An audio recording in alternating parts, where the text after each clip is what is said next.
So when they started World War II, they wanted information on Japan. They wanted to know exactly when they planted their crops, when they harvested them, because somebody, I've been given a lot of credit that I don't deserve on some of that, because I was actually selected and put on the Joint Chiefs of Staff because of my bioclimatic work, and that I could tell the Army exactly what conditions they'd face when they went into an area. What crop conditions would be, what stage of development would be. Any place in the world, I can tell you that. And they respected that at that time, and that's why when I was working at the relocation center, all of a sudden I got a letter wanting to know if I would accept a commission to join the Navy as an officer, and I said yes, because the Mormon draft board was breathing down my neck. I had a deferred job working at the relocation center, but they're breathing down my neck because they'd send all the Mormon kids away on missions to get them out of the draft, and they didn't have anybody else to call but me. They thought the next one they'd call would be me. So I decided, well, I better take this commission. And I never found out until I was fully trained and ready for the job why I was selected. And what they did first was send me to Bear Down, and that's the Navy Officers Training Center at Tucson. And Bear Down was the gymnasium where they had 1,200 officers in triple and four deck beds on the hot floor of the gymnasium, quartered there. Most of them busy studying on that. I didn't have to do any of that studying there to any great extent, because I got in with the, didn't take any of the exercises or do any of the things that the Navy usually did, because I got in with the track coach there, and he decided that I was still useful. I could run a mile in 5 minutes, and I could train his men to the exact pace. In other words, if you're going to be a distance man, you better know what every quarter you're running is, what the speed is. Then you adjust your own running style to the speed that you can make the best use of. And the coach at Arizona was a specialist on that, and so he grabbed on to me, and while I was taking this training with the Navy, instead of taking any exercises with the Navy, I was out there with the track team. And when they got the strength test, everybody's feeling sorry for me. When they got ready for the strength test at the end of the Navy training, I was one of the top members of that staff. I had top grades on the training, but everybody was feeling sorry for me because I hadn't been taking all these exercises. But you see, and one thing, interesting thing happened with the track coach there. Being Arizona, every major league, every major football team had people that were training for the winter in Arizona. And so what did they do? They all went over to see Carl Cooper, who was the head track coach. Can you give me a training program? And he'd say, no. He says, but I've got a guy that'll give you one. So he put him with me, and I had him running up and down the steps all the way, up and down, each one, every aisle, all through the whole stadium. And when they got through with that, they'd have their day's workout. Well, they decided pretty soon they didn't want to work out with me. And since I was 20 years older than they were, it was just a little bit embarrassing for them to back down on it, but they stayed with it for a while, and then all of a sudden they'd disappear, so the coach wasn't bothered by the football team very much. But these were good big boys, and they were famous football players that were wintering in Arizona in order to stay in shape. And how they didn't get in the service, I don't know, but that was their own device, how they stayed out of the service to play football in the leagues at that time. But from there I was sent to Princeton for training in military government. And Princeton had a school for the Navy boys, and at Charlottesville they had a school for the Army. And so the Army officers were being trained at Charlottesville, and the Navy was being trained at Princeton. And I got in on the Princeton training during the winter of '44, and took the course there. My wife had to, she could live in Princeton, but she couldn't live with me because I had to be there 24 hours a day in the gymnasium, in the quarters that they provided for the officers that were in intensive training for military government. And that backfired on me later because after the war was over, Cornell University offered me a chance to start a new department of bioclimatics at Cornell. And my wife turned the job down. She says, "There's no way I'll stay another year in the East." So we went west instead.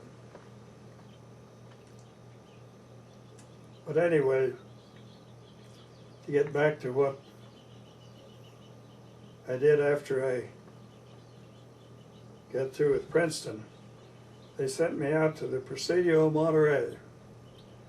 And the Presidio Monterey was where the Roosevelt or somebody had hidden the working group of the Joint Chiefs of Staff. All the officers, you see, the Joint Chiefs of Staff is organized like the rest of the Army. They have all the line officers, and then they have the staff officers. The line officers are the big shots, and they take all the responsibility and they sign all the papers, but the staff does all the work.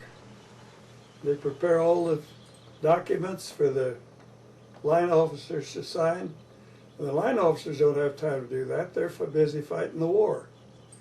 It's like Nimitz was out in the Pacific, and MacArthur was in the Philippines, and everybody was busy. So all the work that they signed off on was done by the Joint Chiefs of staff officers, and I was one of those. I headed the agricultural staff of the Joint Chiefs of Staff.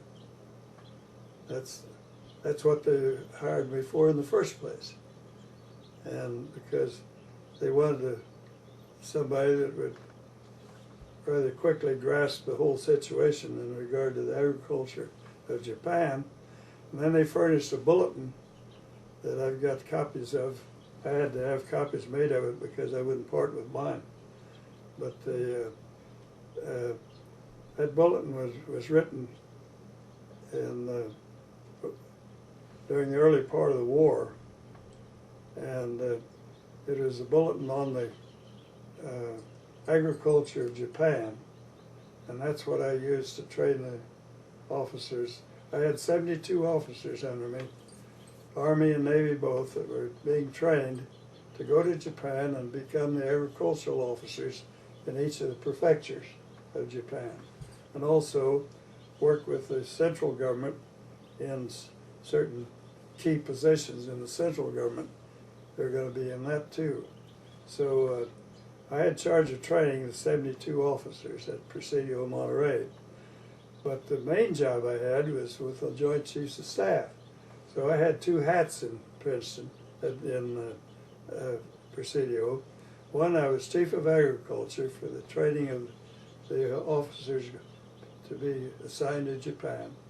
And the second, I was the agricultural chief of the Joint Chiefs of Staff. And they told me that I wouldn't have any time to study Japanese because I would be too busy. Ostensibly, everybody that went to Presidio was supposed to be there studying Japanese. That was the justification for having that big assembly of people at Presidio. But actually, we were training them to do everything they're going to encounter when they got to be military governors in Japan. 900 of us were there in Presidio. And I planned a garden. I'll give you copies of the pictures of the garden. I've saved pictures of the garden. And I planted a garden right in front of the mess hall. And I had, I think it was 11 colored enlisted men, the Navy enlisted men, and they were just tickled to death to get a chance to grow this garden. It was a pretty extensive garden. I got the seed from the Japanese at the relocation center, and I've got pictures of that. I can put them in the book, and I can give you a copy of the picture of the garden. And it's kind of apparently a historic picture because Dr. McNorton was the chief historian at the Presidio for 20 years until they finally closed the Presidio. He was the historian there all that time and didn't know that during the war they'd ever had a vegetable garden in front of the mess hall at the Presidio during the war. And so that was part of the information that I'm being able to supply in my book, that we actually had a garden with all the vegetables that are grown in Japan. We had Japanese cooks cooking that food from the garden so that when the officers got to Japan, they wouldn't be surprised by the names or the taste of any vegetables that they were being fed to the Japanese. In other words, we made it very easy for them to adjust themselves to life in Japan because they already had the food. And but that was part of our program at the Presidio, was to not only teach the officers what the Japanese would be growing and when they'd be growing it, and I made the map. I made up a map of Japan showing the growing seasons of every part of Japan. And that's in the National Archives. Anybody wants to see that?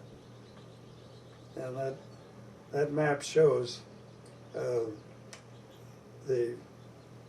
period of growth for all the rice and the various crops that were suitable for Japan, and the crops that they're actually growing there.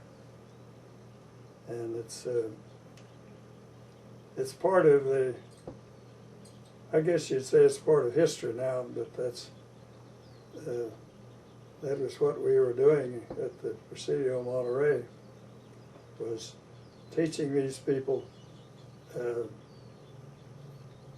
something about the climate of Japan, something about the crops they grew, when they grew them, when they planted them, when they harvested them.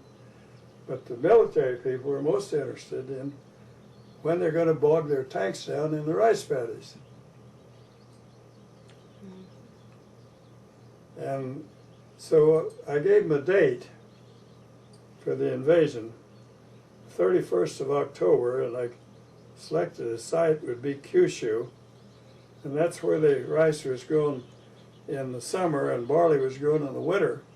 The rest of the area, up around Kanto Plain, up around Tokyo, was going to be a difficult place to land any time of year because of the amount of water available that they could turn in and fight us with water. And I told them that, and I also, since I was a soil scientist, I prepared the bearing power study of the entire coastal areas of Japan. And I figured out where the water table is likely to bog tanks down. And that's the type of contribution I made as the Ag Chief of the Joint Chiefs of Staff.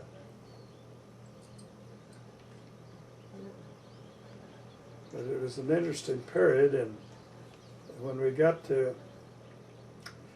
we finally went to Japan, all of these boys were trained to go to a certain area in Japan. And MacArthur made pretty good use of that. He sent most of them to where they were trained for. But of course he had full charge of it. And I never did find out who went where and why and anything else, because by then when MacArthur got there, I was sent, the bomb was dropped. Admiral King says that I couldn't go with MacArthur. I couldn't wait ashore with him in Tokyo, and I was kind of glad of that.